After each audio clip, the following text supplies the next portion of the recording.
hei tu na hian hei thut longa arong kal dona theba kan brand dona afu nge fulo tu kan chelo ma se kan tisin dona ni kan kan khu da ko ha ko ka da te ka le alo then ve la pra thing ha ta met ha khuma khan khu fa ni asu no ma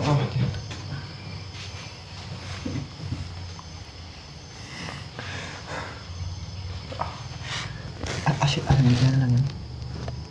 langam ti khan alang na ti khan kakak hian a hele thau mai thei kar kot me ko ni ko je ta hi a ni no etik si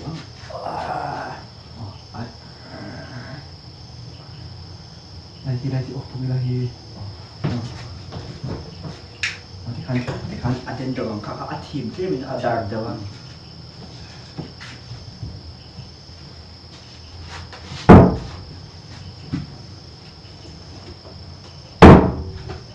ada lagi anu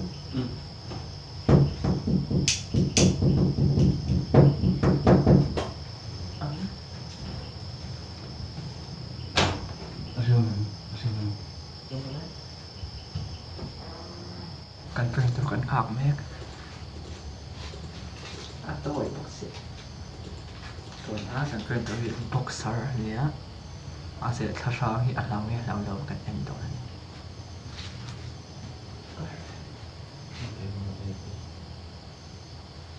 oi logo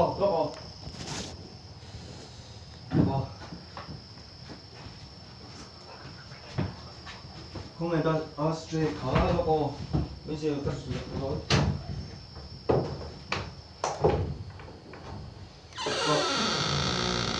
nó có sao phê đó không to thì mốt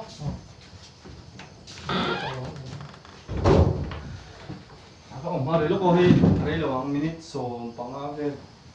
châu nhỉ yêu có chụp phát về tum po hello ti di na kal do kal lo sabon tipo atum bok lo mo na tum po ka hello ama si na ma ti ama si nam suan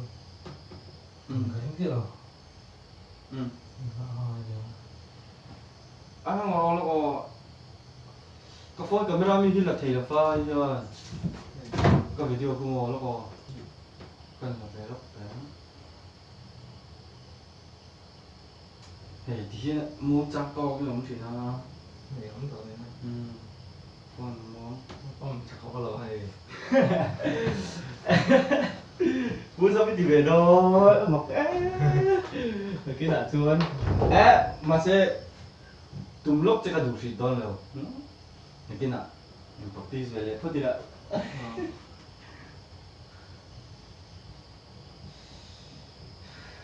vì cái thể boxy đó thì là thành thế không đâu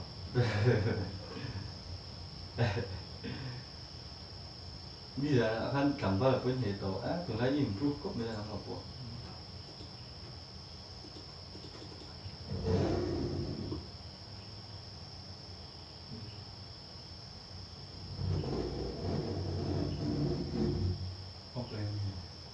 phần lên thật mấy cái lên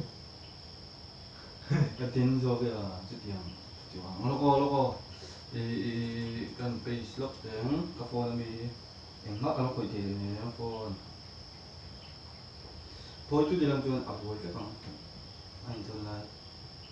cái edit lẻ rồi nhưng mà bữa có nhiều cái in hồi nó còn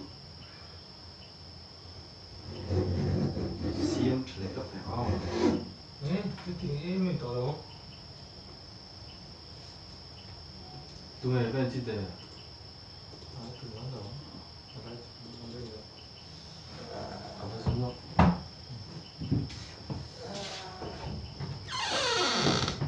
đây tụi mày thì đến về tụi mày Limit.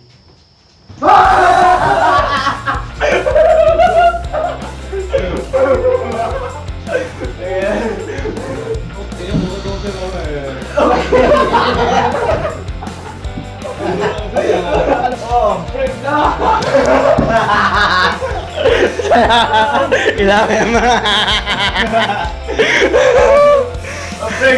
Prank!